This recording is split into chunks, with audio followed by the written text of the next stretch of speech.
Well, hello everyone. Welcome back to my channel. My name is Rohan Khanna and आज हम लोग बात कर रहे हैं आपकी जर्नी की, जो आज आप शुरू कर रहे हैं मेरे साथ, that is class 12 accountancy. Congratulations for choosing RKC as the platform to study accountancy and congratulations on clearing class 11. Hope आप अच्छे नंबर से पास किए हैं एंड आई होप आप फ्यूचर में इसको सीरियसली लेते हैं और अच्छा परफॉर्म करते हैं इस साल. अगर आज बात करें क्लासेस स्टार्ट करने से पहले कि ये what are we up against and syllabus wise what are we looking at. Class 12 accountancy का स्टैंडर्ड थोड़ा हाई है. अगर आप क्लास 11 से कंपेयर करें, अगर वो 1 है तो ये कम से कम 5 है. It is at least 5 times tougher than what you have studied in class 11. कैसे करेंगे, क्या करेंगे, वही प्लानिंग करना है आज.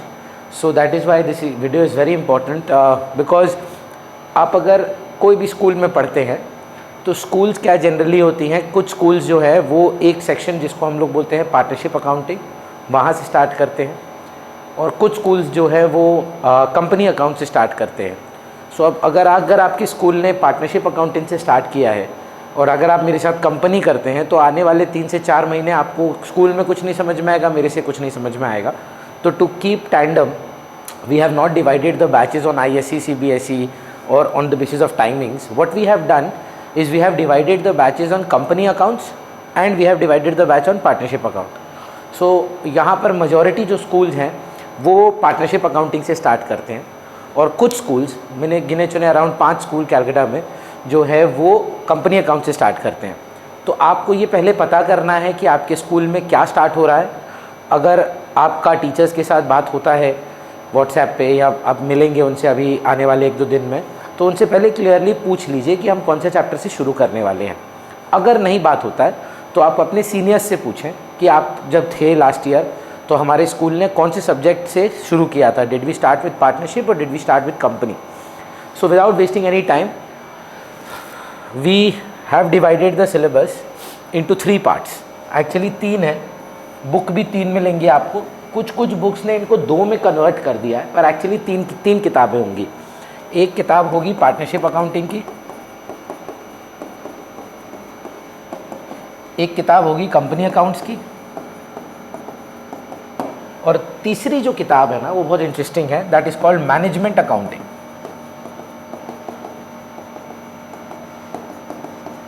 या ऑल्सो फाइनेंशियल स्टेटमेंट एनालिसिस. फ़र्क क्या है, इधर आप डबल एंट्री बुक कीपिंग नहीं करते हैं. जैसे यहाँ पे एंट्रीज पास होती हैं, यहाँ ना बैलेंस शीट बनी हुई होती है, आपको उनके एनालिसिस करने होते हैं. तो ratio analysis, cash flow statement, comparative common size, ये उसमें बनता है. ये आपका 3 भाग में सिलेबस है. चाहे आप ISC है, चाहे आप CBSE हैं, चाहे आप माध्यमिक हैं, या आप स्टेट बोर्ड में हैं, कोई भी स्टेट में, ये 3 पार्ट में हमारा सिलेबस हमेशा डिवाइडेड रहेगा.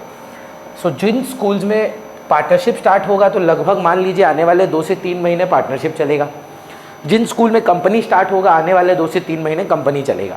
ये बहुत इंपॉर्टेंट हो जाता है कि आप ये बात समझें कि हम ये डिवीज़न करते ही क्यों हैं. जैसे ही हमारा सिलेबस कंप्लीट हो जाता है, हमारे टोटल में 6 बैच बने हैं, तो टोटल सारे 6 के 6 बैच मर्ज हो जाते हैं.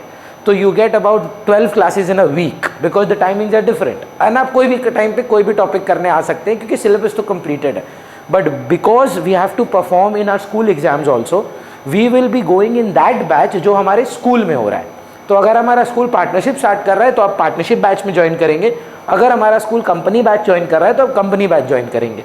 मैनेजमेंट करना जनरली कोई स्टार्ट नहीं करता है. प्रोजेक्ट के लिए कुछ स्कूल्स पहले रेशियो एनालिसिस करा देते हैं, but they come back to either company और they go back to partnership. Partnership में क्या क्या है एक बार देख लीजिए. पहला पॉइंट है फंडामेंटल्स का. ये क्या चैप्टर है, आपने बचपन में क्लास 11 में एक ट्रेडिंग अकाउंट और एक PL अकाउंट बनाया था. PL अकाउंट से आपको एक नेट प्रॉफिट आता था. वो नेट प्रॉफिट आप चुपचाप कैपिटल में ऐड कर देते थे. बट अब पार्टनरशिप है, आपको अपना प्रॉफिट डिवाइड करना है, भाग करना है, अप्रोप्रिएट करना है. अपने पार्टनर्स में आप जब प्रॉफिट बांटोगे, डिवीजन करोगे, that is called PL appropriation account. And इसमें हम लोग के 3 पार्ट्स बनते हैं. Preparation of PL appropriation with capital accounts, pass adjustments या एडजस्टमेंट इन क्लोज्ड अकाउंट्स, और गारंटी ऑफ प्रॉफिट. तो ये 3 पार्ट हैं. लगभग आप बोल लीजिए 4 से 5 क्लास इसको ख़त्म करने में लग जाते हैं, मतलब 1 महीना के आसपास विद प्रैक्टिस. फिर आता है आपका एक चैप्टर जिसका नाम है वैल्यूएशन ऑफ गुडविल. अगर आप शार्क टैंक देखते हैं तो जब कंपनी को वैल्यू करते हैं तो कंपनी को गुडविल ऐड करके वैल्यू करते हैं। तो ये ना हमारी गुडविल है जो हम वैल्यू कर रहे हैं कि हमारी बेसिस पे हमको क्या लगता है, हमारी क्या वर्थ है। सो हमारे सिलेबस में हम प्रॉफिट के बेसिस से हम इसको एनालाइज करते हैं। टोटल में 5 मेथड्स हैं, basis of average profit, weighted average profit, super profit, capitalisation of average profit and capitalisation of super profit. उसके बाद आप एक चैप्टर पढ़ते हैं चेंज इन PSR। अब ये ना थोड़ा डिबेटेबल है कि ISC में ये है कि नहीं है, क्योंकि अलग से ना ये आपको बुक में चैप्टर नहीं मिलता है, पर इस पे सवाल हर साल पूछते हैं ये लोग। सो कुछ नहीं है, ये जब पार्टनर्स अपने में डिसाइड करते हैं कि अपना प्रॉफिट शेयरिंग रेशियो मान लीजिए 1:1 है और कोई कारण की वजह से वो अपना PSR बदलना चाहते हैं, तो उस चेंज को 2:1 को चेंज इन PSR बोला जाता है। इम्पैक्ट उसका सेम ही रहेगा, कॉन्स्टिट्यूशन में चेंज हुआ है तो admission of a partner, retirement of a partner and death. देखिए एडमिशन तो आप समझते हैं कि कोई नया आ रहा है, रिटायरमेंट कोई छोड़ के जा रहा है, डेथ भी वही है। रिटायरमेंट और डेथ में बस इतना सा फर्क है, रिटायरमेंट आप अपने चल के करते हैं, रिटायरमेंट आप अपने पैरों पे होके छोड़ के जाते हैं बिजनेस, डेथ 4 कंधों पर। सो फर्क इतना सा ही है कि एक अपनी मर्जी से है और दूसरे ऊपर ही वाले की मर्जी से।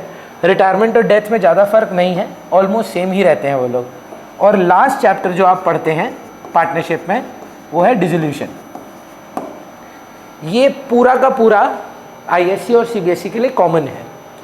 अब जब कंपनी की बात करेंगे, कंपनी में थोड़ा डिफरेंसेस है। एक तो इशू ऑफ शेयर्स आता है, कंपनी जब शेयर इशू करती है, आपने देखा होगा अभी बहुत सारी कंपनीज IPO इशू कर रही हैं, इनिशियल पब्लिक ऑफरिंग या FPO फर्दर पब्लिक ऑफरिंग। तो जब ये कंपनी पब्लिक को पैसा इशू करती है या शेयर्स इशू करती है तो वो पैसे रिसीव करती है, क्या अकाउंटिंग ट्रीटमेंट होती है उसकी, तो that we will be study. ये बहुत बड़ा चैप्टर है, बहुत इंटरेस्टिंग, थोड़ा डिफिकल्ट भी है। शेयर नहीं इशू करके अगर आप डिवेंचर इशू करें तो क्या होता है, सारी ट्रीटमेंट आप सीखेंगे। अगला चैप्टर सिर्फ और सिर्फ ISC के लिए है, रिडेम्पशन ऑफ डिवेंचर। ये CBSE में लास्ट ईयर तक था, पर उन्होंने बोला बहुत टफ है तो ये हटा दिया गया सैडली। मतलब आप सोचिए मेरे को ख़राब क्यों लगता है, CUT का एग्ज़ाम UGC और NCERT मिला कर लेते हैं तो CBSE ही ले रहा है। अब सारे CUT के एग्ज़ाम्स में जो एंट्रेंस कॉलेजेस के होते हैं उसमें रिडेम्पशन ऑफ डिवेंचर है। तो जब आपको उसके एंट्रेंस एग्ज़ाम में पूछना ही था, इसको सिलेबस में रखना चाहिए था, तो CBSE ने कोई कारण से इसको नहीं रखा। पर अगर आप जैसे CUT का प्लानिंग कर रहे हैं तो आप ISC के बैच में आके ये चैप्टर कर जाइएगा। दो ही आपके बोर्ड एग्जाम में नहीं आएगा, पर बोर्ड के जस्ट बाद अगर आप CUT देंगे तो रिडेम्पशन ऑफ डिवेंचर आपके सिलेबस में माना जाएगा। लास्ट चैप्टर जो शेड्यूल 3 है, ये बैलेंस शीट प्रिपरेशन है। ये पार्ट ISC में कंपनी अकाउंट्स के अंडर आता है, पर CBSE में मैनेजमेंट अकाउंटिंग। करना दोनों को सेम ही चीज़ है, तो आप ये सेक्शन में पढ़ें कि ये सेक्शन में पढ़ें, हार्डली मैटर्स। पर ये आपका कंपनी अकाउंट्स का पार्ट बनेगा। तो आप समझ पा रहे हैं, जो पार्टनरशिप वाले बच्चे हैं वो यहाँ से शुरू करेंगे और जो कंपनी वाले बच्चे हैं वो यहाँ से शुरू करेंगे। लास्ट में जनरली हम लोग पढ़ते हैं मैनेजमेंट अकाउंटिंग, ये फाइनल टर्म का ही रहता है। एक होता है हमारा रेशियो एनालिसिस,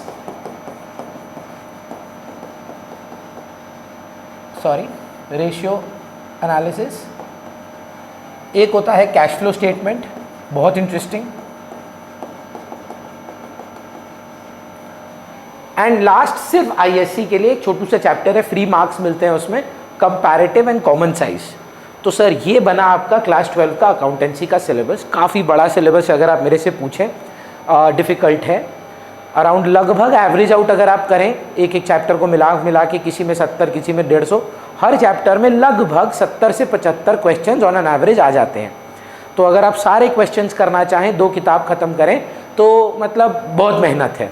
तो इसीलिए माइंडसेट चेंज करना होगा कि ये क्लास 12 में आपको काफ़ी सम्स प्रैक्टिस करने हैं। शुरू दिन से आप फॉर्मेट से बनाएंगे, शुरू दिन से CBSE कैलकुलेटर यूज़ नहीं करेगा, शुरू दिन से सारे के सारे आंसर्स आप सजा के लिखेंगे कि कौन से क्वेश्चन नंबर पे आप कौन सा आंसर मेरे को, पेज नंबर पे मेरे को चाहिए, कौन से बुक को आप फॉलो कर रहे हैं, ताकि जब हमको कोई आंसर रेफ़र करना है तो हम लोगों को ज़्यादा खोजना नहीं पड़े, हमको मिल जाए। तो ये हमारा सिलेबस रहेगा। अब बात करते हैं पैटर्न की।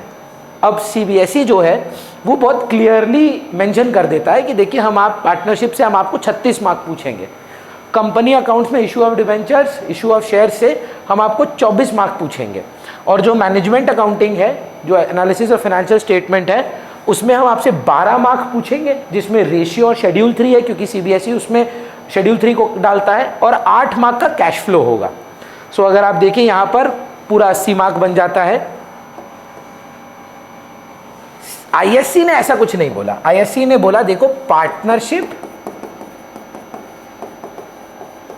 और कंपनी मिलाकर हम तुमसे 60 मार्क पूछेंगे। अब हमसे मत पूछो उसमें क्या ब्रेकअप रहेगा, हमारा मन किया तो हम 40 मार्क पार्टनरशिप देंगे, 20 मार्क कंपनी देंगे, हमारा मन किया तो 30-30 मार्क दे देंगे, वो हमारे ऊपर है। तो ऐसा कोई डिवीजन नहीं किया, बट उन्होंने बोला जो मैनेजमेंट अकाउंटिंग की किताब है, जो तीसरी किताब है जहाँ cash flow statement, ratio analysis और कंपैरेटिव कॉमन साइज है, हम उससे 20 मार्क पूछेंगे। तो कैश फ्लो 6 मार्क का जनरली आता ही आता है, रेशियो 6 मार्क का जनरली आता ही आता है, बाकी कंपैरेटिव कॉमन साइज 3-3 मार्क के एमसीक्यू में ये लोग डाल के बिठा देते हैं। अब अगर क्वेश्चन पेपर का पैटर्न देखें तो लगभग सेम हो जाता है। सीबीएसई 1 मार्क क्वेश्चन 16 पूछता है, आईएससी 15 पूछता है। तो 1 मार्क क्वेश्चन ना ज़्यादा डिफिकल्ट होते हैं, क्योंकि मेहनत वो आपको पूरी कराते हैं, पर ऑप्शन देकर वो बोलते हैं अरे हम तो तुमको आंसर दे दिए तो इसलिए 1 मार्क देंगे। सो पर मेहनत तो आपको पूरी 3 मार्क वाली ही करनी है, वर्किंग नोट वगैरह तो बनाना ही है। सो एक्चुअली ये एक धोखा जैसा है। तो 16 क्वेश्चंस के आपको 16 मार्क्स मिलेंगे। आई थिंक ये 20 गलत लिख दिया हूँ, ये 16 होगा, है ना। मैथ ठीक नहीं बैठ रहा है, कुछ देख लेते हैं एक बार। 16, 30, 30, 60, ये 20 मार्क्स, 20 क्वेश्चन हैं इनके, 16 नहीं है। 20 इंटू 1, 20 मार्क्स के इनके आते हैं, और इधर 15। 5 क्वेश्चन 3 मार्क के हैं जहाँ ये 6 मार्क के पूछते हैं। 5 क्वेश्चन 6 मार्क के हैं जहाँ पे यहाँ पर बदमाशी हो गया, 3 क्वेश्चन ही 4 मार्क के हैं, और 6 मार्क के 5 क्वेश्चन हैं। तो अगर आप नोटिस करें सीबीएसई में कोई भी सवाल 6 मार्क्स के ऊपर नहीं जा रहा है, लेकिन यहाँ पर 2 सवाल इन्होंने 10 मार्क के भी डाले अगर आप आईएससी में हैं।